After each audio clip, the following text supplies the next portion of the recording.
"Parasites need to be sanitized," Jonas remarked, pouring beer over me. "Good for you, all cleaned up," chuckled my mother-in-law, seeing me drenched. I reached my breaking point. "Are you ready for this, Jonas?" I asked.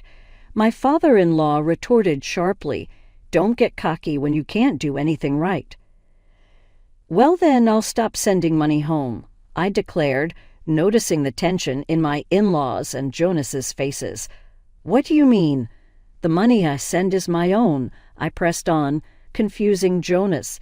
"I mean, I'm going to divorce you," I announced in front of everyone. I was planning to divorce him soon anyway.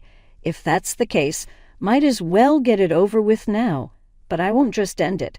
I'll make sure to pay back double for the humiliation I've endured. I'm prepared for that. Besides, opportunities always come unexpectedly for me. Now is the time. If I get divorced here, everything will go smoothly. I swiftly went to the room next to the entrance to retrieve the bag containing the filled-out divorce papers. My name is Mirabelle Manson. Currently, I'm helping out at my family's tea business, not just on the side, but as a salaried employee. Being a housewife is also my responsibility. My husband, Jonas, works at a general wholesale trading company, mainly dealing with hotel amenities. Jonas often complains about his job. There's a reason for that. Jonas's family used to run a hotel, which went bankrupt years ago. Even now in his mid-40s, Jonas might not have given up on his dream of running a hotel. On the other hand, my in-laws retired after the hotel's bankruptcy. I wonder where Jonas inherited his stubbornness from. He's not at an age to be dreaming anymore. I've started to think like that now that I'm 40. Apart from that, it's not easy because the in-laws have retired. They rely entirely on us. They're unemployed, with their only income being their pension, which they say isn't enough to live on. They ask Jonas for financial help. Of course, I'd be willing to help within reason, but the audacious in-laws are not satisfied with just that. They'd often come into our house uninvited, even eating food from the fridge without asking. There was even a time they ordered food without permission, expecting me to foot the bill. When I returned home, they simply said, "We told them you'd pay for it later. Hurry up and go." I know I can't cause trouble for the store, so I held back what I wanted to say. But when I returned home after paying, the in-laws had already left, leaving the room in a mess. Standing in front of the chaos, I was stunned. Meanwhile, Jonas came home. As soon as he entered the room, he exclaimed, "What's with this room?" I explained that my in-laws had come over and helped themselves to food and drinks. I expected Jonas to confront his parents, but he just sighed softly, turned his back to me, and said, "I'm going to take a shower. Clean this up." "Isn't there something else you should say?" I asked. Jonas turned back, sighed again, and continued, "Dealing with my parents is also part of a wife's job, right? But they're your parents. I'm tired from work. Don't compare me with a woman who just helps out at her family's business." With that, Jonas quickly left the room, leaving me standing there in shock. What's with that attitude? Like father, like son, I guess. Does he think of me as some kind of maid? In the end, I had no choice but to clean the room alone, grumbling about Jonas and his parents. Then I started thinking about how Jonas and I got married. The pushy in-laws were involved in the circumstances of our marriage. It all began when I was in my senior year of high school, tending the tea shop. A well-dressed woman in traditional attire appeared with a frown on her face. "Can I help you with something?" I asked. After looking around, the woman approached me. "Are you a part-time worker? I need to talk about the next delivery," she said. "No, I'm the daughter of the owner. My father is out on an errand," I replied. "I see. Well then, please pass on the message. We're going to stop doing business with your family," she declared with a snide smile. That was my first encounter with my mother-in-law, canceling the deal abruptly. "What do you mean?" "It's none of your business," I retorted, but my mother-in-law raised her voice. Just then my father returned home. "This is Mrs. Manson. What can I do for you?" he asked politely. Good timing. Actually, quickly grasping the situation, my father invited my mother-in-law inside and ordered me to serve some high-quality tea. "Is that rude customer really that important?" I grumbled. I prepared the tea. Later, I found out that my mother-in-law used to be one of our valued customers when her parents ran the hotel. Our local premium tea was served there, making it quite profitable for us. So you can imagine my father's panic when the deal was about to be canceled. After my mother-in-law left, my father talked to me. "Hey, Mirabelle, would you consider going on a date?" he asked. With the sunset to inherit a nearby resort. My mother-in-law had proposed terminating the contract, citing business cost-cutting. Losing the hotel contract would be a huge blow to our tea shop. She proposed an arranged date, finding a bride for Jonas the hare. If I married Jonas, they'd continue business with us. Of course, my father refused initially, but my mother-in-law remarked, "Our hotel has a more stable future than your small tea shop." At that time, the hotel was thriving. I knew it was prosperous, but my father understood it better. Concerned for my future, my father asked, "Is that okay, Mirabelle? Meeting him would be fine, right?" I was still in high school, and whether I'd marry Jonas was another matter. But arranged meetings through business connections were not uncommon. I wasn't a child anymore, and I knew that much. Despite disliking my mother-in-law's leverage with the contract, I accepted the arranged meeting. On the day of the meeting, Jonas arrived. He seemed nice. Unlike my mother-in-law, he had a gentle demeanor. Being involved in the accommodation business, he appeared mature to my teenage eyes. After high school, I married Jonas, but it turned out to be a mistake. Immediately after marriage, Jonas changed.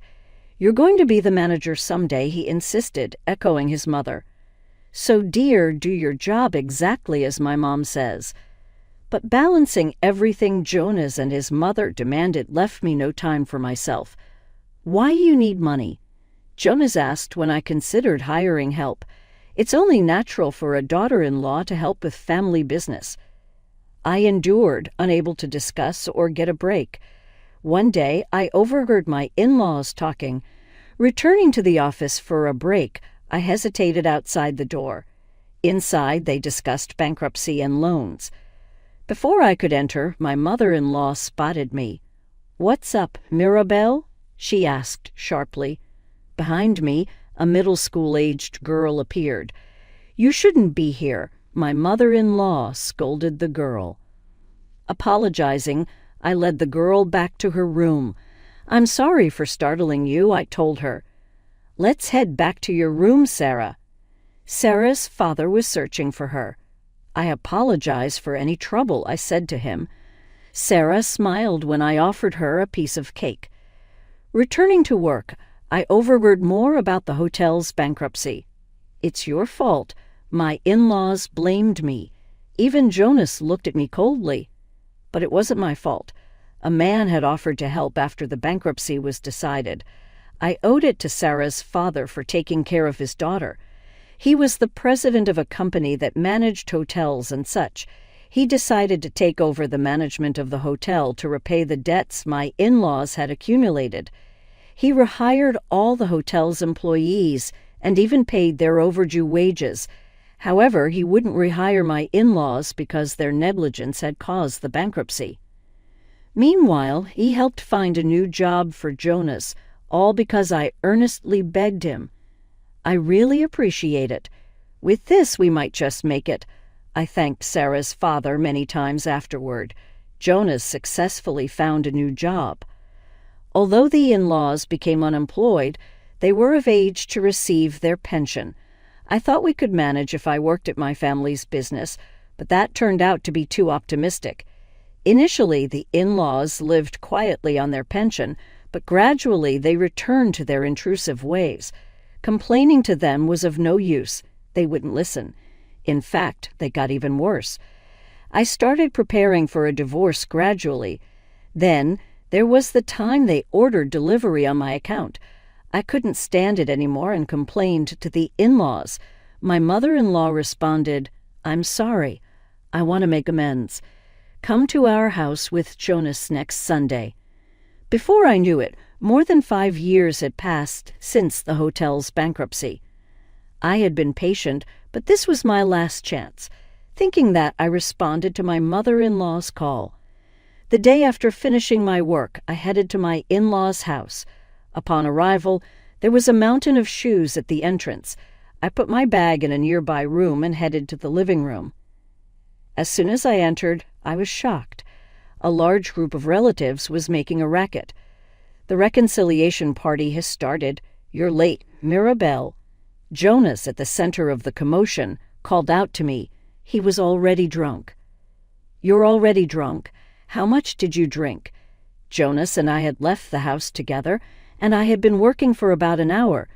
Jonas, on the other hand, should have come straight to his parents' house, so he had been drinking here for about an hour. How could he get this drunk in just an hour? As I was stunned by this, Jonas came closer to me. In the next moment, he pointed a glass at me. "We need to disinfect the parasites," he said, pouring beer over me. "Good for you, all cleaned up." My mother-in-law laughed as she saw me soaking wet. I had reached my breaking point. "Are you ready for this, Jonas?" I asked. My father-in-law retorted sharply, "Don't get cocky when you can't do anything right." "Well, then I'll stop sending money home," I said. In that instant, the expressions on my in-laws' and Jonas's faces stiffened. "What do you mean?" "The money I send is my own," I pressed on, confusing Jonas. "I mean I'm going to divorce you," I declared in front of the relatives. I was planning to divorce him soon anyway. If so, I might as well get divorced right here and now. But I don't intend to just get divorced and end it. I'll make sure to pay back double for the humiliation I've received. I'm prepared for that. Besides, opportunities always come unexpectedly for me. Now is the time. If I get divorced here, I feel like everything will go smoothly. I immediately went to the room next to the entrance to get the bag containing the filled-out divorce papers. I'm glad I brought it just in case, I thought. Thinking that, I returned to where Jonas was. "Hey, Mirabelle, what about the discussion? Is it over here?" I slammed the divorce papers in front of Jonas. At that moment, the noisy relatives fell silent. In the hushed atmosphere, I looked at my in-laws and Jonas, then calmly told them, "Sign it and bring it to my family home. Once I can confirm it, we'll start discussing alimony." "Hey, you're joking, right? A joke? There's no way," Jonas exclaimed. "I'm fed up with all of you," I said firmly. I looked back and forth between my in-laws and Jonas. Perhaps feeling overpowered by me, none of them said a word. I took a deep breath and then stood up gracefully. After looking over everyone who was causing a commotion, I finally announced, "Well then, please take care of the burden that caused the hotel to go bankrupt yourselves." With that, I left my in-laws' house amidst the murmuring relatives. On my way, I stopped at a convenience store to buy a towel, then went straight back to my parents' house. I explained the situation to my astonished father. After hearing my story, my father sighed deeply. "What a mess. Sorry, Dad." "You don't have to apologize. The circumstances are different now. Previously, my marriage was crucial for the continuation of our family business, but now my in-laws no longer run a hotel. Even if I get divorced, there's no worry about our business being affected. I should have said no from the beginning. I really put you through a lot. No, what's important is that you'll continue to be on my side, right?" "Of course." "Good. Then I need a little help." I smiled, then shared a certain plan with my father. With his support secured, I waited for Jonas to bring the divorce papers. But no matter how long I waited, Jonas didn't show up. If that's the case, I'll arrange for a lawyer first, I thought to myself. With that in mind, I started looking for a lawyer specialized in divorce issues. Just after finding one and having a discussion, I returned home to find my father and Jonas arguing in front of the shop. That's why I brought the divorce papers, and I have something to discuss with Mirabel. My usually gentle father was speaking in a harsh tone, seemingly following the plan I had laid out. Grinning, I approached Jonas. I called out to him from behind, "So you finally brought the divorce papers?" I was getting tired of waiting, Mirabel. "Where have you been?" Jonas snapped. "It doesn't matter where I was. Do you have the divorce papers?" I asked, reaching out my hand. Jonas turned away and handed me a brown envelope. I quickly checked the contents. Inside were the signed divorce papers. "Just so you know, we'll handle the alimony through my lawyer," I said. I was about to continue when Jonas looked at me intently and reached out his hand. "What?" "Don't play dumb." "The bank card," handed over. "The bank card for my account, the one where my allowance is deposited. I don't have it, though." "Don't lie. Who else would use it?" Jonas's loud voice made passers-by turn their heads. Feeling embarrassed, I let Jonas into the house. We moved to the living room to continue our conversation. Here's what Jonas had to say. After I left the house, Jonas, in a drunken state, signed the divorce papers. But once he sobered up, he began to feel anxious. There was no infidelity or such faults on his part, but splashing beer on me as a bad joke wasn't a good move. He didn't think that a loan would lead to the breakdown of our marriage, but he was sure a lawyer would pursue it, and if it came to that, it would be somewhat disadvantageous for him. In addition, various other procedures would arise. The expenses would increase and it would just be a hassle. So he was trying somehow to make me reconsider the divorce. That's when, while trying to come up with various schemes, he noticed at a store that the card he pulled from his wallet wasn't working. The card was a debit card, which directly withdraws from the account. Finding it strange, Jonas checked his account and realized it was empty. "This has never happened before. You must have stolen it," Jonas accused. "I don't know what you're talking about," I started to say when Jonas slammed the table. "If you're going to play these games, I won't pay a penny in alimony," he threatened. I grimaced instinctively. "Then how about I see you for theft, since we're getting divorced?" Jonas raised his voice even more. "Listen, I really don't have your cash card. I just did what I said I would," I explained, causing Jonas to frown. After thinking for a bit, he asked me again, "What are you talking about?" "The allowance. I told you I was going to stop it, remember?" I clarified. Jonas looked utterly confused. I couldn't help but think how clueless he was and spelled it out for him. "The allowance I mentioned includes you too." "What allowance for me?" Jonas asked back with a dumbfounded expression. The story goes back to right after the hotel went bankrupt. The in-laws became unemployed, and Jonas found a new job. However, the salary for Jonas, who was hired midway through his career, wasn't much. On top of that, we had to send money to the unemployed in-laws, so I started working at my family's tea shop. Of course, as a full-time employee, I added the money I received from Jonas as an allowance to the money I sent to my in-laws as their allowance. Afterward, what remained of Jonas's salary became our living expenses. However, this meant Jonas's allowance was inevitably short. "Then where does my salary go?" Jonas demanded. "It went to this month's living expenses. We broke up before I could transfer your allowance. I hadn't transferred the allowance. That's why Jonas's card wasn't working." "What about my allowance going forward? If you budget well, you should manage, right?" I suggested. "No way," Jonas crumbled. I smiled at him mischievously, holding up the divorce papers. "I've got the signed divorce papers now, so it's too late to back out."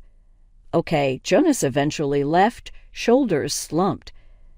After a while, I received numerous calls from my in-laws. I answered a few times, but both my mother-in-law and father-in-law kept repeating the same thing.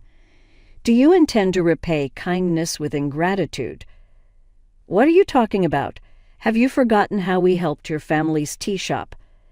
Indeed, it might be said that my family's shop was saved from bankruptcy because the contract with the hotel continued. But that hotel went bankrupt a few years after I got married, so it was just that level of a contract. In short, it's uncertain whether my family's tea shop would have gone bankrupt without the hotel's contract. Moreover, they were likely planning to drive the tea shop to bankruptcy depending on my response. Now that they've brought this up, all I can say is that it puts me in a difficult position. Besides, I believe I've repaid that favor with my unpaid work, including the subsequent support. That's why I declared to my mother-in-law, anyway, we're divorced now, so no matter what you say, I won't be sending any more money. With those words as my last, she hung up the phone. Since then, there have been no more calls from my in-laws. This settles it. Now I just need to push Jonas a bit further, I thought, smirking as I awaited the right moment. Meanwhile, I proceeded with the divorce formalities. To avoid meeting Jonas directly, I had a lawyer handle the alimony discussions. Surprisingly, the process went smoothly, apparently because Jonas was quite downcast. But I wasn't about to forgive him just for this. How he managed to arrange the money seemed he borrowed from someone, but that was no longer my concern. As the day I had eagerly awaited arrived, I headed to Jonas's workplace, feeling jittery. While I was talking at the reception, Jonas came out. Seeing me, he raised his voice. "What are you doing here, Mirabelle? I've got some business to attend to. Are you still planning to cause me trouble?" Ignoring everyone around, Jonas continued to shout, "Having you here is just a nuisance. In such a big company, you're better suited to a poor, small tea shop." I just listened in silence as employees around us started to calm Jonas down. But then Jonas began saying this to everyone around. "This woman is my ex-wife, a bringer of bad luck. Because of her, my family's hotel went bankrupt. If she stays here, this company will go bankrupt too. She should be kicked out immediately." That's how shamelessly Jonas was spreading the word. As I wondered what to do, a loud voice echoed, "What's all this commotion about? My ex-wife came here to disrupt our business? I'll send her away right now." Jonas cowered. "Ex-wife." The manager turned his gaze towards me. "You're already here, Miss Evans." Evans is my maiden name. After divorcing Jonas, I had reverted to my maiden name. I was called here, but this treatment is a bit. I showed my displeasure immediately. Manager West's expression changed. He turned back to Jonas, beginning to scold him fiercely. "Hey, Manson, enough is enough. How dare you treat an important guest like this?" "But she's my ex-wife. She's an important client," Jonas stammered. The manager dragged him away somewhere. A few minutes later, Jonas returned with a pale face, and Manager West was also there.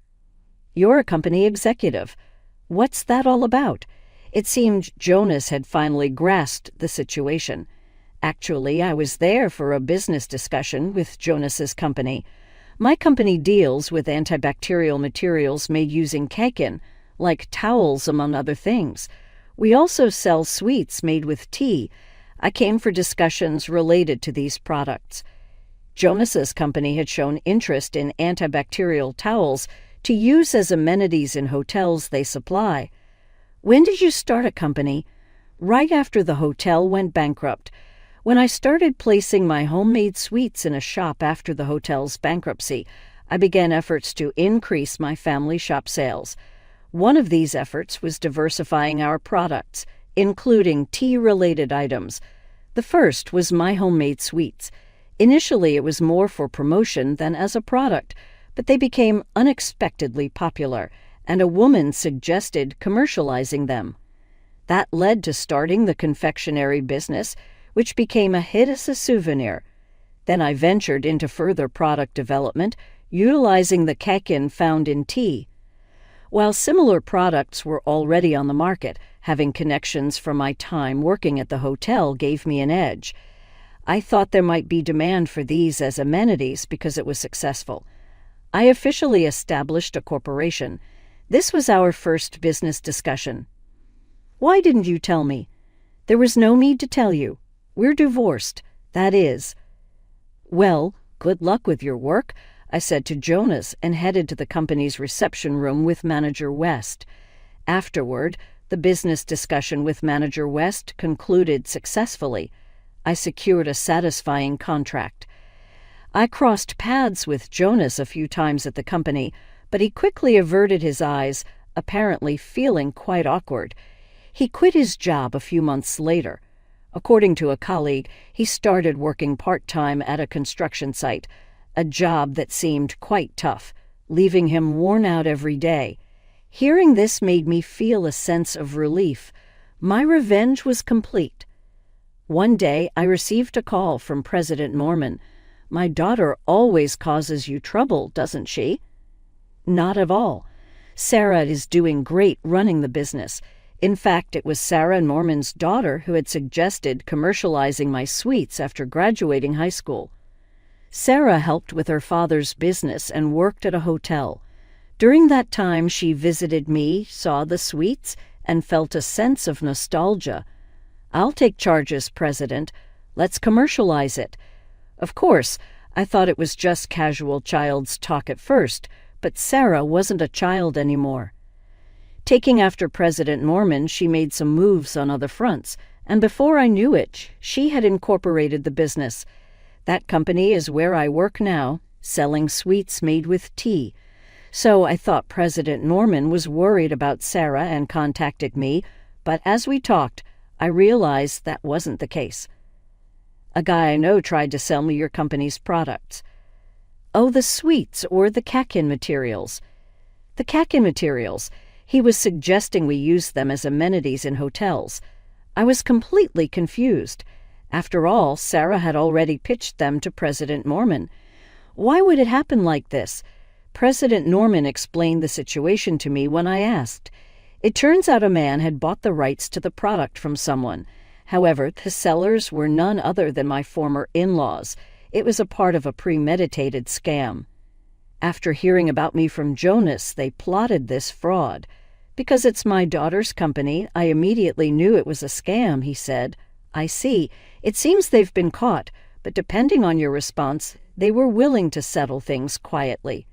It appeared that if I showed leniency towards my former in-laws, they would let it slide. There was no way I was going to do that," I replied with a smile. "Please turn them over to the police." After hearing my response, President Norman ended the call. Later on, my former in-laws were arrested for fraud. They claimed until the end that I was involved. Of course, the police inquired about it, but my response was as you would expect. It's true they are my former in-laws, but this act was out of spite against me. I had no involvement. Ultimately, it seems that this single statement made my former in-laws come to terms with the situation. They are now complying honestly with the investigation. They might end up with probation or some form of criminal penalty. Even so, I hope they reflect deeply on their actions. Meanwhile, I'm busy with my days. I never thought that products made with tea would become this popular. However, I have one goal now, to attend Sarah's wedding and make sweets for her. Jonas and I never had children, so I can't help but dote on Sarah as if she were my own. That aside, I haven't given up on remarrying. If the opportunity arises, I'd love to remarry, especially to someone who appreciates tea-based sweets. That goes without saying.